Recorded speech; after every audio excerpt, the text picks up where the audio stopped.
네, 저녁 시간부터 또 오늘 토요일 오전까지 계속해서 참여하는 것이 쉽지 않으셨을 것입니다. 그런데 우선순위를 정하고 또 토요일까지도 함께 나오신 성도님들을 주님의 이름으로 환영하며 축복합니다. 우리는 말씀을 듣는 자리, 또 말씀을 통해 역사하시는 성령의 은혜가 있는 자리에 함께 참여하는 것이 하나님의 인도하심과 뜻일 것이고요. 또 이러한 시간들을 통해 다시 한 번 더 우리가 새로워지고 하나님의 은혜를 기억하는 시간이 될 것입니다. 우린 갈라디아서 말씀을 살펴볼 때 우리에게 복음을 통해 참된 자유를 주셨다는 것을 생각해 보았습니다. 그런데 이 자유를 가지고 있을 때 한편으로는 생각하는 것이, 그러면 자유를 받았다고 해서 죄에 대해서, 율법에 대해, 또 사망의 권세 가운데 자유를 받았다고 해서 이 자유를 자기를 위해 살아가는 방종을 하면 어떻게 되는가라는 생각을 할 수 있습니다. 그래서 유대인들도, 율법주의자들인 유대인들도 바울을 공격할 때 당신의 이야기는 율법을 폐기하는 잘못된 주장입니다. 또 당신의 이야기들을 통해 이제 많은 사람들이 도덕을 지키지 않는 그러한 방종의 삶을 살아가게 만드는 것입니다 라고 하면서 사도 바울이 전한 복음이 잘못되었다고 이야기합니다. 그래서 그들은 뭐라고 이야기하냐면, 우리는 율법을 지키고 있습니다. 우린 율법을 통해 하나님 앞에 나가고 율법을 지키는 것으로 인해 의롭다함을 받습니다 라고 그들은 주장한 것입니다. 그래서 만약 우리가 1장과 2장과 3장, 4장만 갈라디아서를 이해한다면 자유받았으니 이제 마음대로 살아가도 되는 것이구나. 이제 내가 죄를 짓더라도 더 이상 정죄받지 않고 이제 율법의 저주 가운데 있지 않기 때문에 마음대로 살아가도 나는 구원받겠구나 라고 생각할 수 있습니다. 그러나 이 생각은 큰 오해가 되는 것이죠. 결코 성령을 통하여 구속받은 우리들, 성령을 통해 새 사람이 된 우리들은 죄 가운데 거하거나 자기를 위해 결코 살아갈 수 없다는 것입니다. 그래서 그 이야기를 바로 5장에 이야기하였고요. 이제 5장을 통해서 우리는 성령을 의지하며 살아갈 때 육체의 소욕, 육체의 욕망을 이룰 수 없다는 것을 분명히 말씀하였습니다. 수많은 육체 가운데 나타나는 죄의 욕망들이 우리 가운데 있을 수 있습니다. 구원받았으나 또 여전히 죄의 욕망이 우리를 끌어당기고 죄 가운데 가할 수 있게 하십니다. 그러나 우리 안에 계신 성령님은 죄의 능력을 이겨나가는 더 거룩하신 분이시기에 결코 죄가 우리를 사로잡고 우리가 죄 가운데 거하며 마음대로 살 수 없도록 하신다는 것이 바로 성경의 진리라는 것을 우리는 알게 된 것입니다. 그런데 좀 이해가 되지 않을 수 있습니다. 율법은 분명히 기준이 있어요. 그 기준, 하라는 것을 하고 하지 말라는 것을 안 하면 되는데 도대체 성령 안에서는 어떻게 하나님의 뜻을 순종할 수 있는 것인가 라고 생각될 수 있는 것입니다. 한 예를 좀 들어보도록 하겠습니다. 우리가 컵에 이제 잉크로 인해서, 맑은 유리컵의 잉크로 인해서 그릇이 굉장히 오염되었다라고 생각해 보십시오. 그렇다면 이 컵에 이 시커먼 물을 어떻게 하면 정화시킬 수 있습니까? 컵을 부어버리는 것 말고 다른 방식이 뭐가 있겠습니까? 한 가지 방법밖에 없습니다. 깨끗한 물을 계속 공급하게 되면 이제 시커먼 물들이 점점 정화되어서 이제는 깨끗한 물만 남게 되는 것입니다. 마찬가지입니다. 우리 안에 죄의 욕망이 분명히 있습니다. 어떻게 죄의 욕망을 이길 수 있습니까?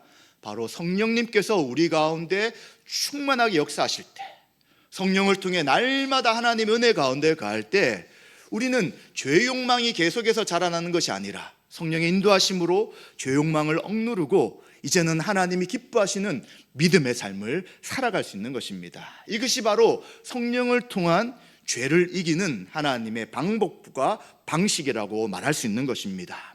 어떻게 우리가 이렇게 살 수 있습니까? 예수 그리스도를 믿는 믿음으로 우리가 거듭나게 될 때 성령님이 우리 가운데 임재하십니다. 새 생명을 주시는 것이죠. 새 생명을 누리는 성도들의 삶은 달라진 것입니다. 이제 하나님을 사랑하게 되고요. 그리고 우리가 하나님 앞에 얼마나 죄인인 것인가를 발견하게 되고요.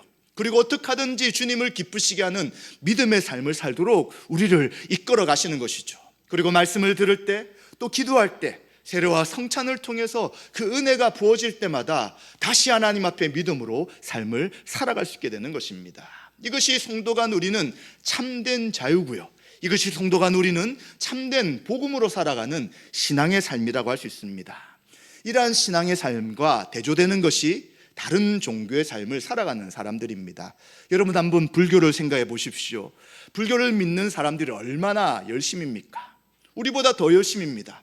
사실 새벽 기도가 시작된 것도 불교에서 개종한 어떤 목사님으로 인해서 되었다고 한국 교회사에 기록되고 있습니다. 이분이 불교에 심취하고 있다가 이제 예수님 믿고 성경을 보면서 예수님도 새벽에 기도한 것을 따라 이제 새벽에 기도함으로 한국교회, 전 세계에 없는 한국교회 새벽 기도가 시작되었다고 볼 수 있습니다. 그런데 불교를 믿는 사람들은 그러한 열심이 이미 있는 것입니다.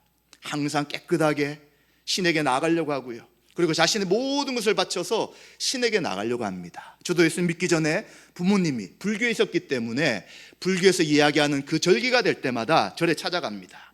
그리고는 많은 돈을 들여서 이제 불교에서 이야기하는 연등을 사고 그리고 소원을 빌게 되는 것이죠. 자기의 소원을 이루기 위해 신 앞에 나가는데 얼마나 열심을 다합니까? 얼마나 정결하게 자기를 준비하며 나갑니까?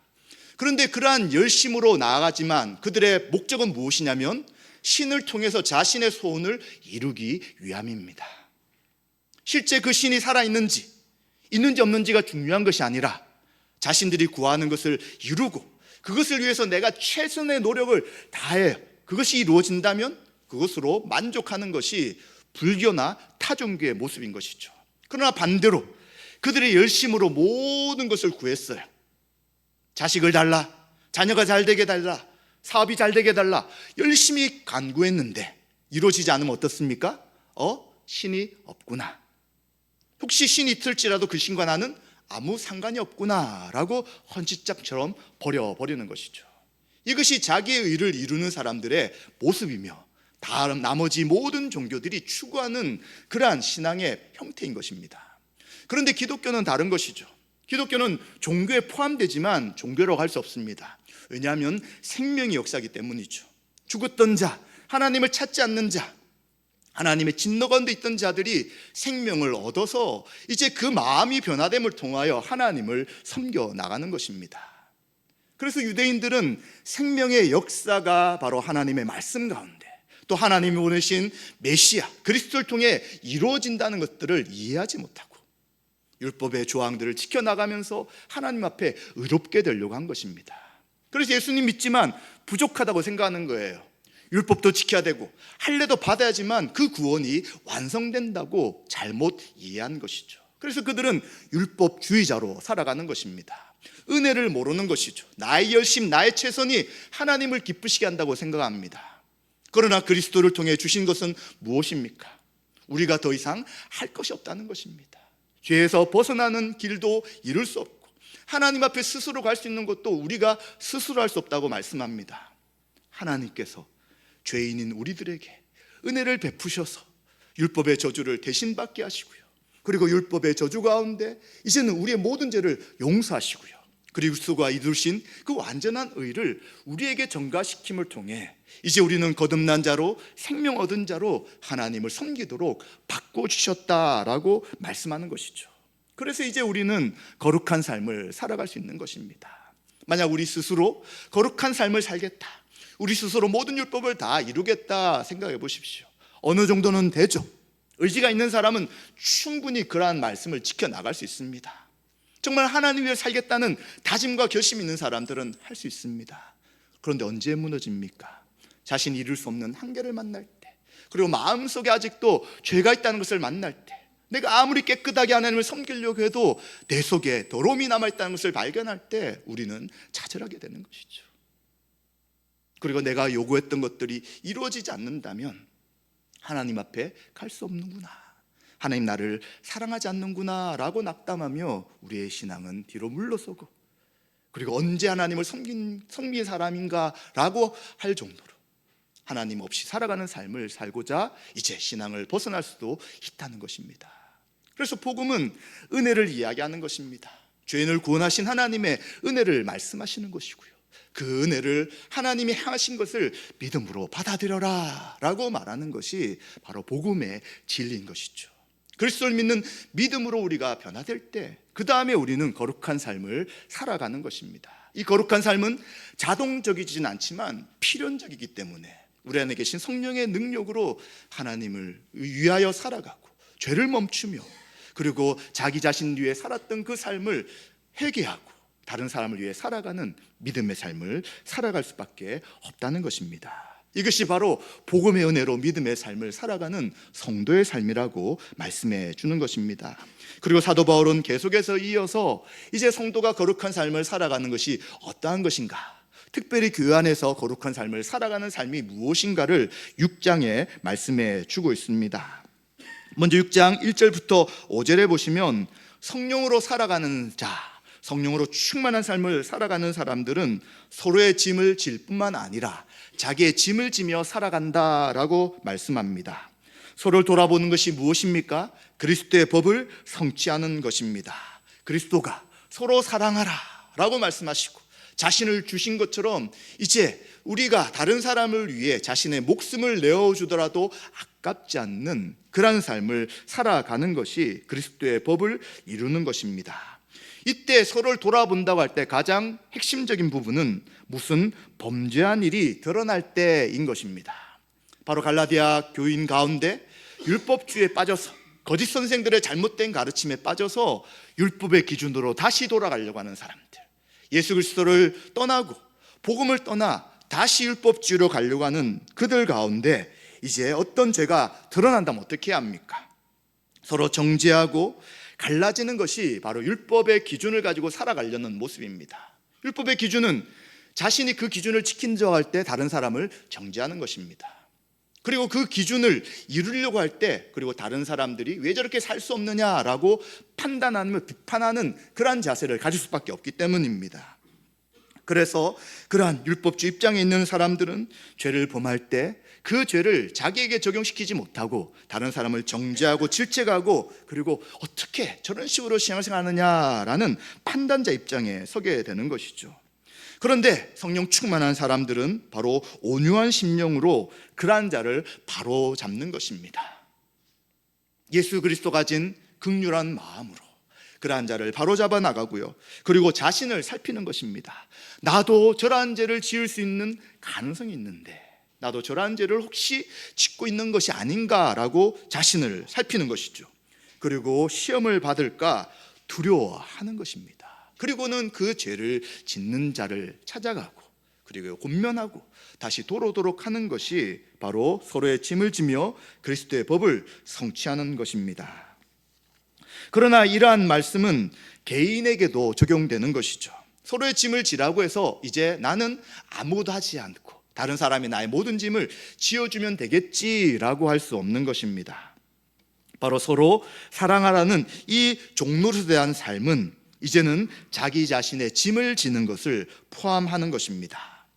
율법적인 생각을 가지고 자기를 살피고 다른 사람을 살피는 사람의 모습은 3절에 있는 것처럼 나는 된 사람이다, 이 정도면 충분하다라고 생각합니다. 그리고 스스로는 높아져 있어요. 스스로는 교만해 있습니다. 상대방과 비교하니까 당연히 높아 있는 것이죠. 또 비교하다 보면 자기는 낮아질 때도 있는 것입니다. 그런데 이것은 스스로 속이는 것이죠. 자기를 잘 살핀다면 자랑할 것이 자기에게만 있는 것입니다. 왜요? 은혜로 우리에게 모든 것을 주셨기에 드러내고 다른 사람에게 알릴 필요가 전혀 없는 것이죠. 하나님이 나에게 은혜를 주셨구나, 이 은혜를 받아서 계속해서 다른 사람의 짐을 지고 함께 믿음의 삶을 살아가야지라고 하는 것입니다. 그리고는 이제는 각자 자기의 짐을 져 나가는 것입니다. 자기에게 주어진 역할과 책임을 감당해 나가는 것이죠. 다른 사람을 살피고 다른 사람에 대해서 이러쿵저러쿵 할 겨를이 없는 것입니다.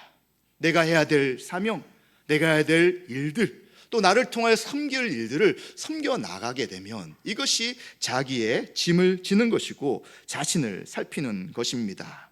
자신을 살핀다 할 때 이 살핀다는 것은 점검하며 조사하며 테스트하다는 것입니다. 신중하게 내가 복음의 진리 가운데 있는지, 또 혹시 내가 저러한 죄를 지을 가능성 가운데 혹시 죄 가운데 있지 않는지라는 것을 살핀다면 이제 우리는 하나님께서 주신 은혜를 기억함으로 하나님께 자랑하지, 결코 내가 했던 어떤 것들을 자랑하고 드러내지 않는다고 이야기해 주는 것입니다. 바로 이것이 성령 충만한 삶, 성령의 인도하심을 받아 살아가는 삶이라고 말해주는 것입니다.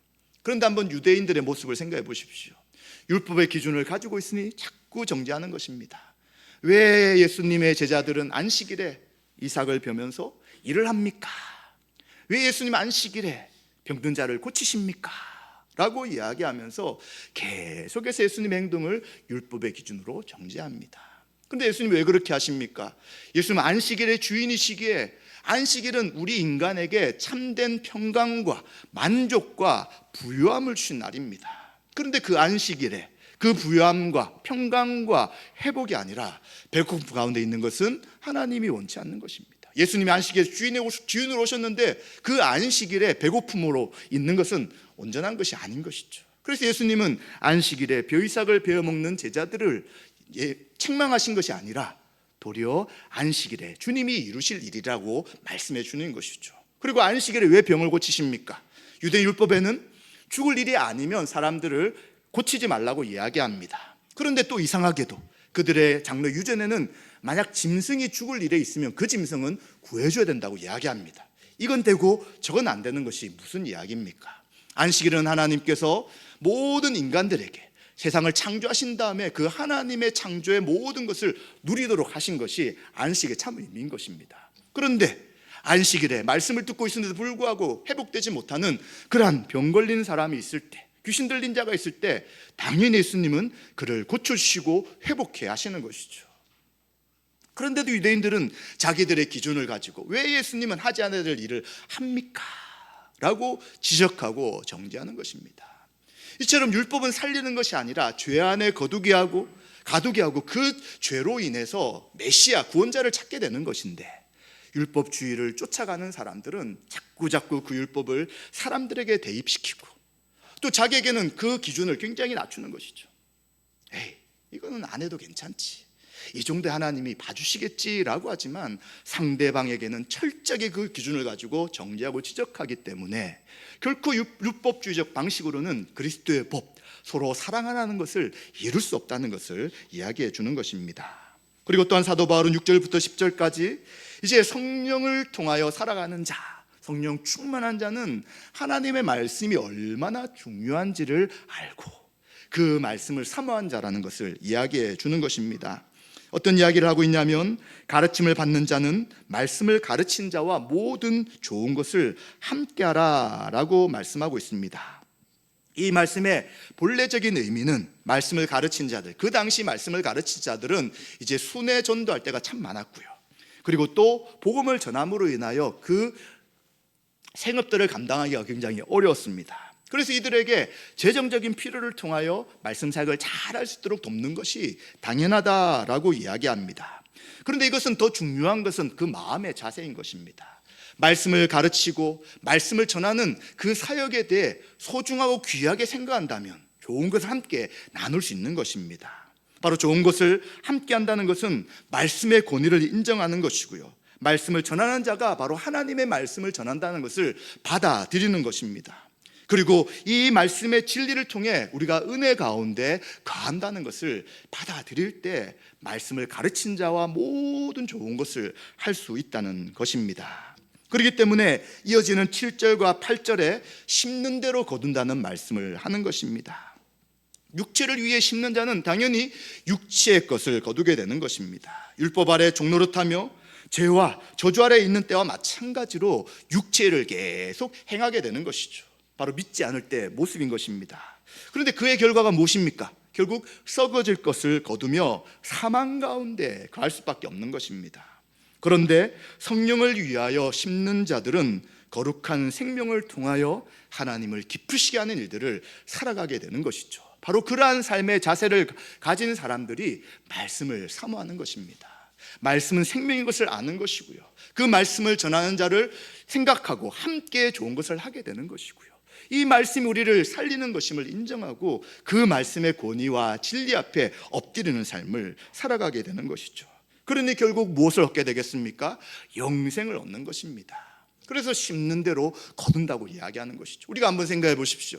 성령 충만하고 싶고요, 말씀대로 살고 싶고요, 주님께 영광 돌리고 싶은데 말씀과 상관없는 삶을 살아간다고 생각해 보십시오.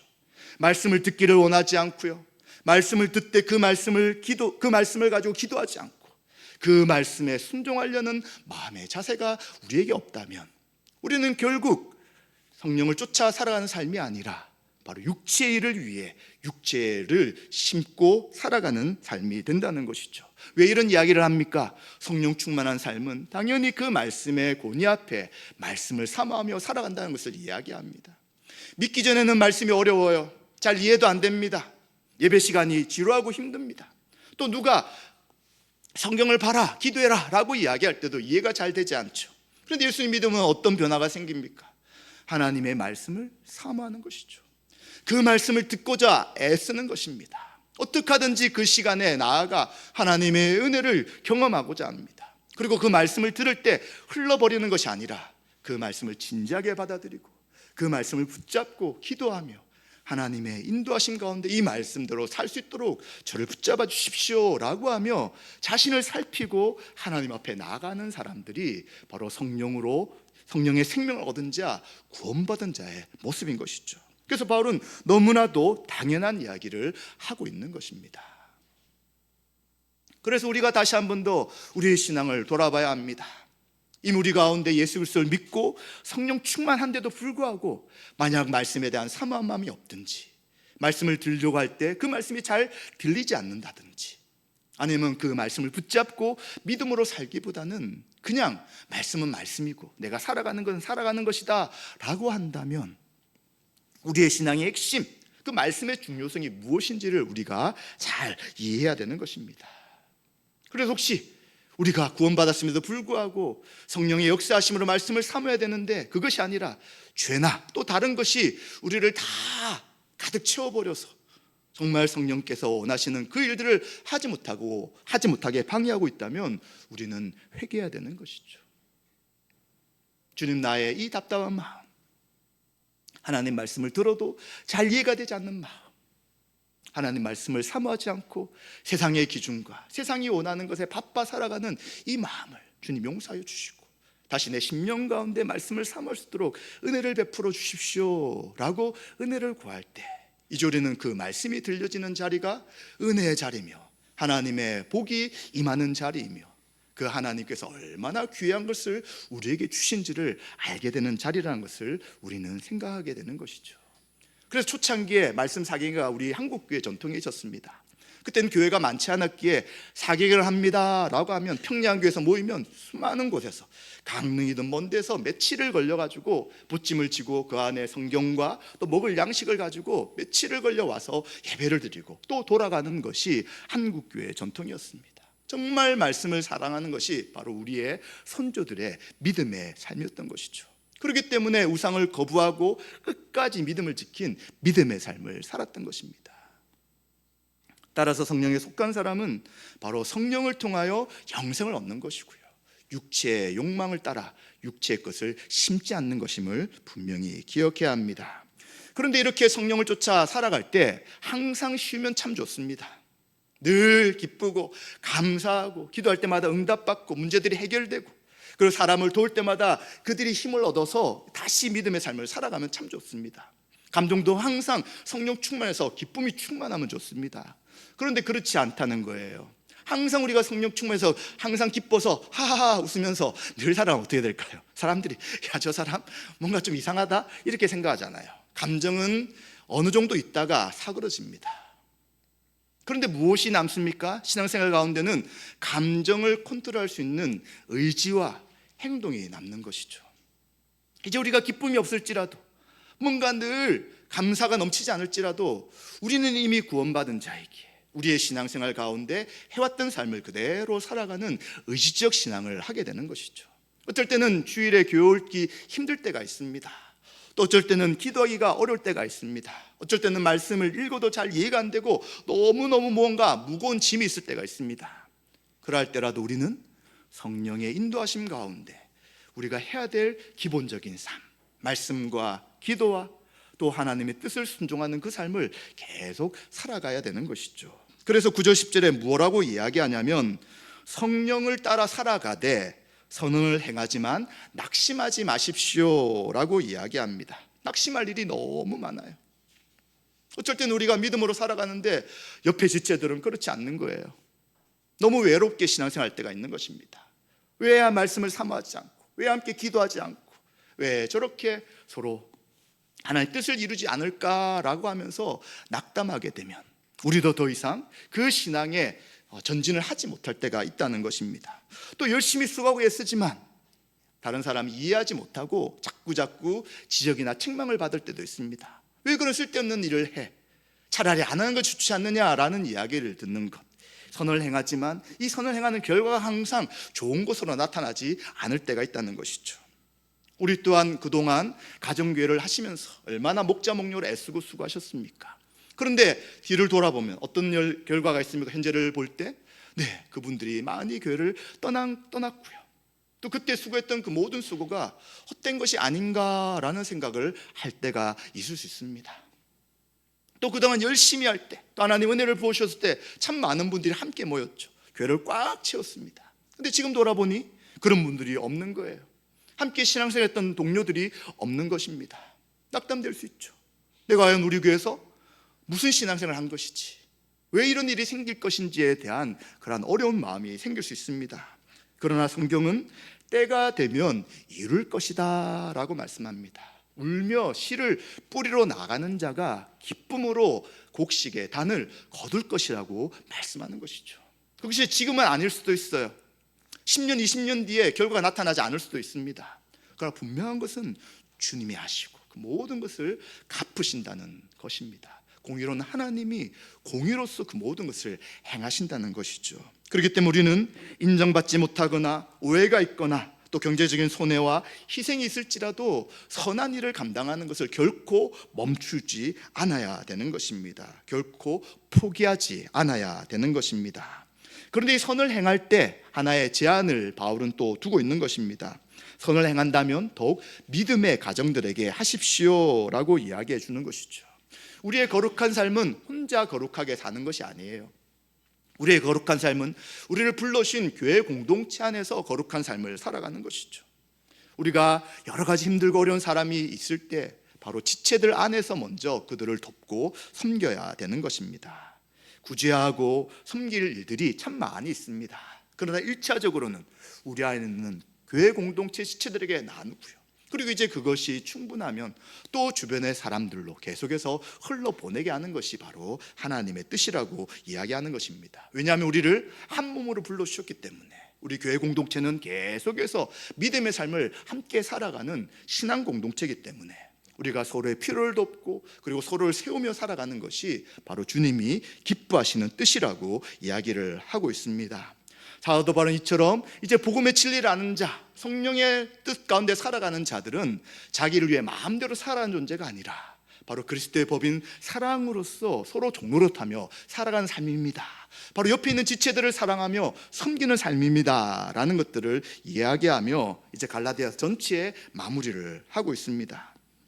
그는 어떤 이야기를 하고 있냐면 11절에 내 손으로 너에게 이렇게 큰 글자로 쓴 것을 보라 라고 이야기하죠. 큰 글자를 쓴다는 것은 자신이 직접 쓴다는 것입니다. 왜 이런 표현을 하냐면 그 당시에 대부분의 서신은 대필자가 있습니다. 이제 불러주는 거죠. 내가 불러줄 테니까 기록해 주십시오 라고 기록합니다. 그리고 마지막에 자신의 친필 사인을 통해 이것이 내가 쓴 것입니다 라고 확정하게 됩니다. 그런데 바울은 좀 더 많은 것을 그들에게 이야기하고 싶은 것이죠. 큰 글자로 쓰면서 다시 한 번 더 복음의 진리 가운데 살 것을 권면하며 이제 자신이 친필로 나머지 이야기를 이어가고 있는 것입니다. 그가 다시 말씀하고 싶은 것, 다시 강조하고 싶은 것은 육체의 모양을 내려는 자, 할례를 받고 율법을 지켜서 그리스도의 은혜에서 벗어나게 하는 이 모든 일에 대해 경계하라고 이야기하는 것입니다. 이들이 너에게 할례를 받도록 하는 것은 그리스도의 십자가로 말미암는 박해를 면하는 것이다 라고 이야기합니다. 박해받기 싫으니까 그렇게 하는 거예요. 그렇죠. 계속해서 예수를 믿는 믿음만으로 권었습니다. 성령의 인도하심 가운데 말씀을 지키며 살아갈 수 있습니다 라고 이야기하니까 율법을 폐기하는 사람이냐, 도덕을 없애는 사람이냐, 어떻게 방종하게 만드느냐고 하면서 계속 공격을 받는 것이죠.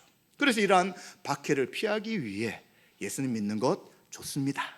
그러나 또 할례도 받고 율법도 받아야지, 율법도 지켜야지만 그 구원이 완성됩니다 라고 하면서 신앙을 짬뽕을 시키는 것입니다. 그런데 바울은 분명하게 이야기하죠. 할례를 받는 그들이라도 스스로 율법을 지키지 않는다고 이야기합니다. 그렇죠. 모든 율법을 항상 지켜야 하는데 그들은 다 지키지 못하는 거예요.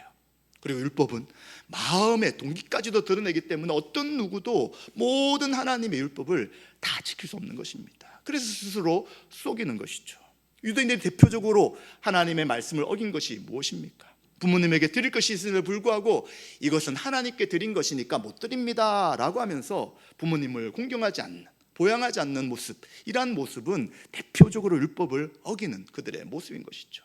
겉으로는 신앙생활 잘한 것처럼 합니다. 겉으로는 하나님을 사랑하고 이웃을 사랑한 것처럼 합니다. 그러나 그 마음에는 하나님 사랑이 없는 것이죠. 왜냐하면 생명이 없을 때는 겉으로 흉내낼 수 있어도 실제 하나님을 사랑하고 말씀대로 순종할 수 없기 때문입니다. 그래서 바울은 이들이 말하는, 율법을 지키지 않는 자들이 말하는 그 잘못된 생각을 받아들이지 마시고 우리를 은혜로 불러오신 주님, 그리고 우리를 구원케 하시는 그 하나님의 역사하심, 그 하나님의 사랑하심으로 우리의 죄를 대속하신 그 십자가의 은혜를 다시 기억하시고 다시 십자가를 붙잡으십시오 라고 이야기하는 것이죠.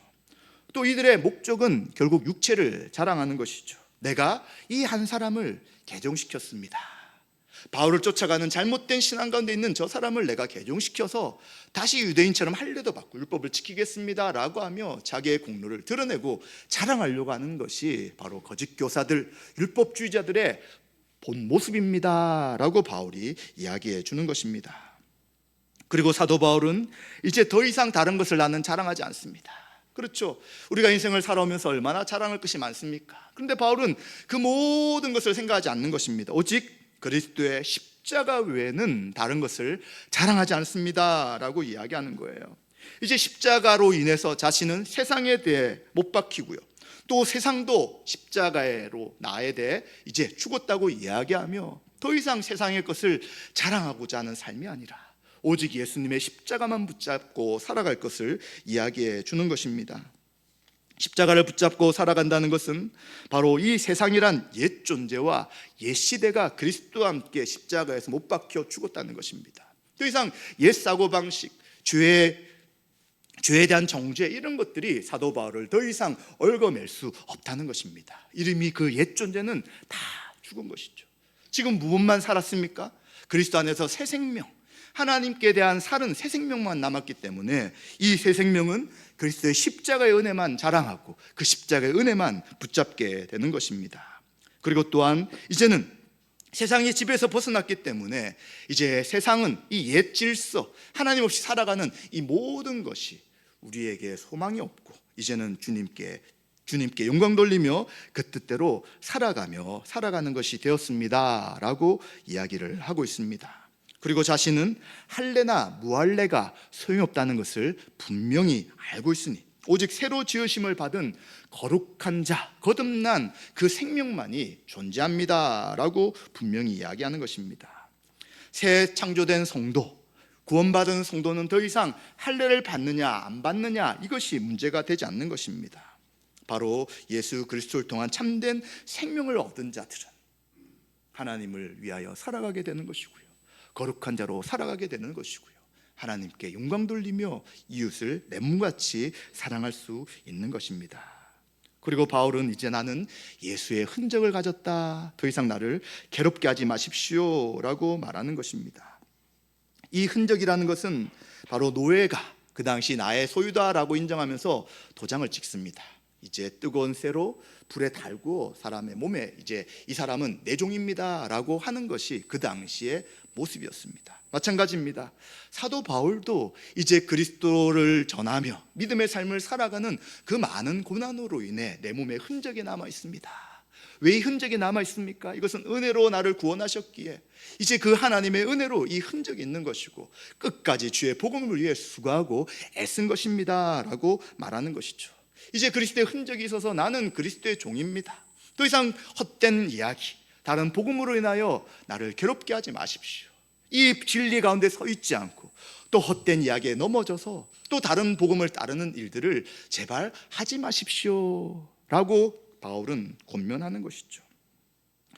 율법의 조용에서 벗어나 참된 자유를 얻어 하나님 백성이 된 성도들이 다시 율법의 종이 되겠다는 것이 얼마나 바울 입장에서는 고통스럽겠습니까? 복음의 진리를 알고 있는 사람들, 복음의 진리로 살아가는 자들이 왜 다시 과거로 돌아가려고 하느냐라고 생각할 때 그 마음에 근심과 아픔이 있었던 것입니다.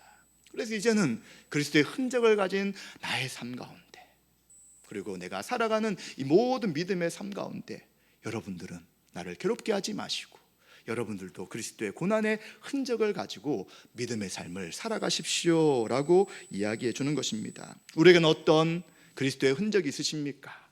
예수님 믿는 것으로 인하여 어떤 육체의 흔적이 남아 있습니까?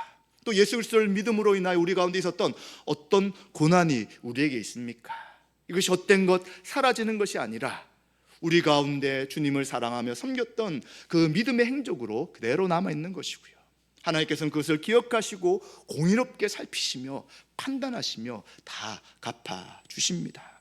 이 흔적 때문에 삶에 많은 어려움이 있습니까? 이 흔적 때문에 그동안 삶이 무엇이었는가라고 후회되는 것이 혹시 있을 수 있습니까?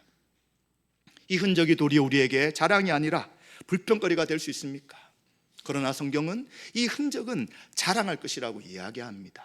이 흔적은 그리스도만 드러내기 위해 우리에게 주신 참으로 감사한 표시라고 이야기하는 것이죠. 그동안 여러분의 수고와 애씀, 또 주님을 섬겼던 그 믿음의 삶이 결코 헛된 것이 아닙니다.